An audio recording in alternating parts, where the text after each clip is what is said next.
Hey everybody, it's Mad Master here. I'm just doing a video today, and this video is about why I did not or will not go to the No Kings protests. And it's not what people might think or believe, but what I believe. But I just want to go into this a little bit. So, I very early on there were protests in middle school about the Gulf War, and without giving away my age, you could probably guess which Gulf War. So the funny thing about this was, I grew up here in this town that you had a lot of parents that were radicals in the 60s and 70s and maybe even some of the 80s and stuff. And they they went more mainstream. Not all of them, but a lot of them did. So they believed the news, they believed the mainstream media. And what happened was there were a lot of kids. A lot of we walked out of middle school. I think it was seventh grade. Um, we walked out and went to the courthouse to protest the Gulf War, and the it was a lot of people were passionate about it. A lot of these little kids, that we were passionate. Probably heard from our parents to some extent to do this. But what happened was, and this is really what put a dinger and kind of a twist on my future political beliefs, is a couple weeks later, a lot of these kids that walked out sounded convincing in the protest were supporting the war. And why is that? They saw these documentaries about Saddam Hussein or whatever. And this really indicated something to me, that people are just going to flip flop. They're just going to follow the mainstream direction no matter what you do. And it really made me go down some different roads than I've ended up at. And it just was like, it was a betrayal. I was like, well, I thought this war was for oil. I thought this was the wrong thing to do. Well, oh no, Saddam Hussein's bad now because I saw it on the news. It's like, or doesn't make a lot of sense. There's a lot more context to it, but this is basically what happened, is that they found out more about this war, the war that was happening, instead of the Vietnam War or whatever, Grenada or whatever, and they started, to believe in the war. So, because of George Bush, uh, so that was really stupid to me, and I really got really sick of it. So come to, we go through uh, 2 terms of a Democratic administration, and I start voting and become an adult during the second term of this person. It could be. See, I could place this in different eras. It's kind of funny, um, and I feel betrayed because I don't feel. No, I don't feel betrayed. Well, I do feel betrayed because what happened was, when I was about 19, 20 years old, my friend gave this book, The Essential Noam Chomsky, and I'm like, okay, or something like that. Now Chomsky for Beginners or something like that, which I actually own. I think one of those. And I read it. I'm like, so the Democrats and Republicans aren't really that different when it comes to a lot of things. One might be worse, quote unquote, in some ways to a certain extent, but it's like, why would I support one over the other? Now I know that doesn't excuse the modern fascism of Trump. Oh my God! Spare me the tears, okay? And I'll tell you why. This is what happened. Things. Oh, you continue. You vote. Let's say you're a radical '60s person or boomer, and you start voting Democrat. Just like, oh, they're the lesser of two evils. I'm done. This one guy told me he's done it all his life. Each time you vote for the lesser of two evils, quote unquote, the lesser gets worse, and the lesser of two evils gets worse. This is just bound to happen. It gets worse. You accept more crap, bullshit from this lesser of two evils person, because the other side's gets more extreme or whatever. So you put up with Jimmy Carter being, uh, doing some foreign misadventures and doing some, you know, weird stuff with the economy or whatever, corporations or whatever, a little bit of neoliberalism, even with Jimmy Carter. Of course, it exploded under Reagan, Bush, Clinton, and later Bush, Obama, Bush the second. So neoliberalism is a multifaceted term to be used, but I would just say that it's a top-down implementation of capitalist crony capitalism. Top-down implementation of crony capitalism is basically my definition for it. You can say, oh, Milton Friedman, blah blah blah, or the Austrian economists. I don't even know if they would agree with half the shit that neoliberals do anyways nowadays. It's a different time. It's kind of like when people try to invoke Ayn Rand, whether pro or con. It's like, you don't know what the fuck she would think of Trump or think of whoever,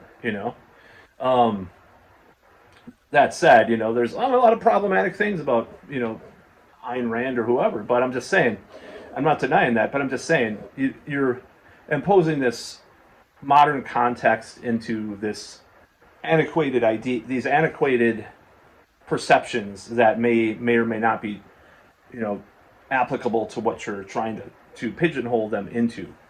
So that's one of the things that bothers me about that. But nevertheless, it gets worse and worse. So, you have Clinton doing his stuff and, the Epstein stuff or whatever, in the 90s. And he,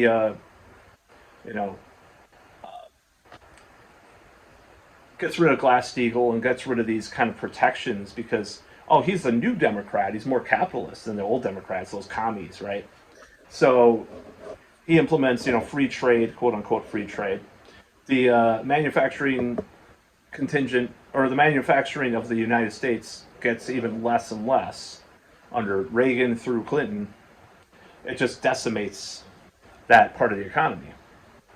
So then what happens is, so they feel more brazen. They can be a little bit more, like Republicans in that matter, even though ironically, Republicans have been going more towards what the Democrats used to be, at least in rhetoric, even if not in in practice. I'll just say that I don't think they've really put their money where their mouth is necessarily in the right ways. So you have this whole thing, and you have Democrats standing idly by while we further the surveillance state and the deep state and military-industrial complex through the 90s to the 2000s and beyond. Citigroup, Goldman Sachs is basically the Obama administration. You look at all the people that were in that administration. So you expect me to fall into the Democrat camp. Now, there is some evidence that Nokene's probably had some variety in it. There might have been, but there was some astroturfing there. I was watching this thing with Due Dissidents. They were talking about it's like, yeah, there's definitely like Democrat DNC kind of stuff going on with that, some shenanigans. Just as in any kind of protest, whether Republicans, Tea Party was pretty much, it wasn't grassroots as people said. Now the original Tea Party stuff, I'm not talking about the 1700s. I'm talking about original 2008 thing was kind of a Ron Paul libertarian thing, and then it kind of got co-opted by some of these Tea Party people, which later evolved into the Trump thing. So this whole Democratic thing, I do not support the Democratic Party. I do not support the Republican Party. So I'm not going to go to a protest that is very vague and very nebulous as well. Now, in my previous video, before I accidentally deleted, I said if it was talking about one cause, because I'm becoming more of a cause person than like a party person or a personality person. I think that's more important. One cause, like, oh, okay, well, let's release the Epstein files as like a cause, right? Or, and I know a lot of people may disagree with, by single payer healthcare, regardless of, some of my audience might think it's wrong, but every major country in the Western world has had it for 100 years. Over 100 years in Germany has had a form of it. So I'm just saying, like, what I would protest for. if you're protesting against, it's kind of like a manifestation kind of new age thing too. If you're protesting against something, a lot of times it makes things worse because you're giving them, it's these energetic, this is going to sound really woo, but it's this energy that you're just so against something that you're not accepting it, you're not going for an alternative. Is what I'm trying to say. There's no alternative to what you're protesting. You're just this vague kind of sloganeering about no kings, And I found it really fucking cringe, honestly. Like, I know some people that did it, but I'm just saying, I felt it was really cringe. Now, if it were like a single payer protester, pull ICE, one cause, like, you know, stop ICE. I mean, to be fair, even BLM was more focused than that shit. I think that was astroturfed, and there was a lot of weird people involved with it and stuff. But um, nevertheless, the Ferguson riots, kind of that era of BLM, is probably the most pure era before it got more astroturfed by some people that were kind of weird. I'm just saying, like in a bad way. So like initially, probably I would have supported that.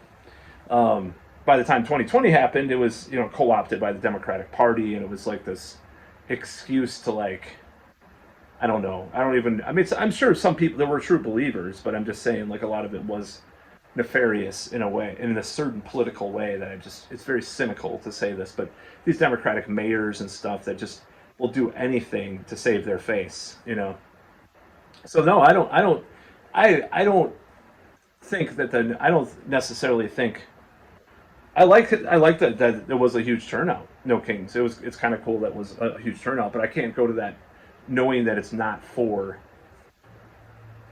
abolishing the two-party system for one, and it's too connected to the Democratic Party for me. And like I said, and what my whole point with the whole talking about the previous protests is that people really don't really. I mean, people that follow the mainstream don't really stand for anything solid. It's just this kind of vague concept, and that's what No Kings just reminded me of. These more middle class white, kind of well-to-do kids that I went to middle school with that were, got sucked into this like, oh, my parents were protesting the Vietnam War. I'm old, so, or grandparents. No, yeah, if you will.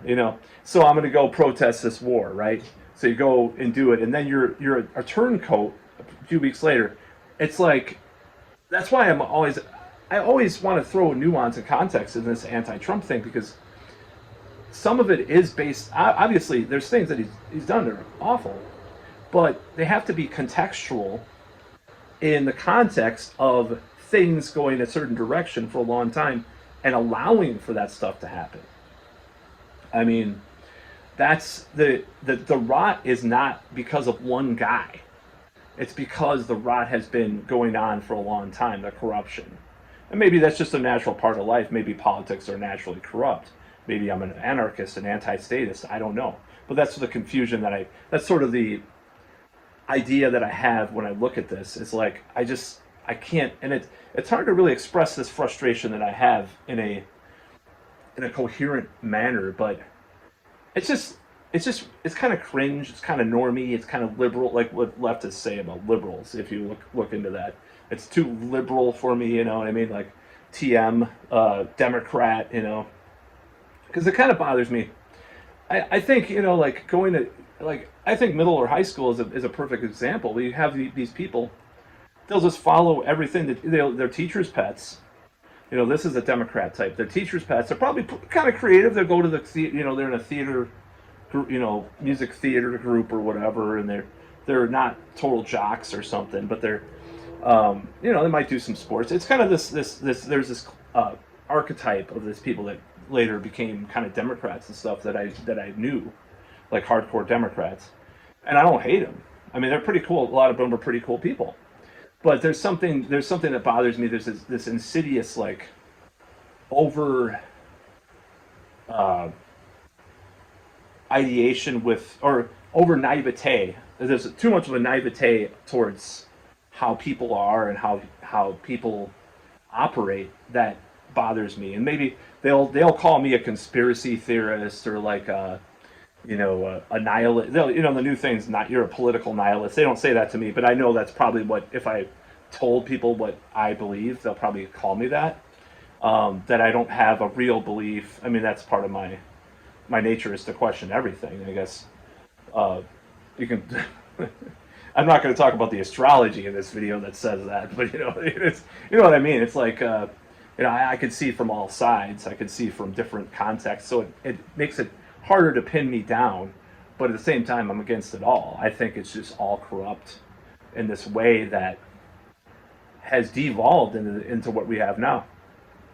I've already talked about what I supported in the past and who I voted for and stuff, and I don't know if I'm going to vote anymore, anyways. But I just feel like it bothers me that it's coming from this place, these protests, and that's why I couldn't do it. I just couldn't do it. I couldn't bring myself to do that kind of thing, and I don't feel the passion. I feel the passion for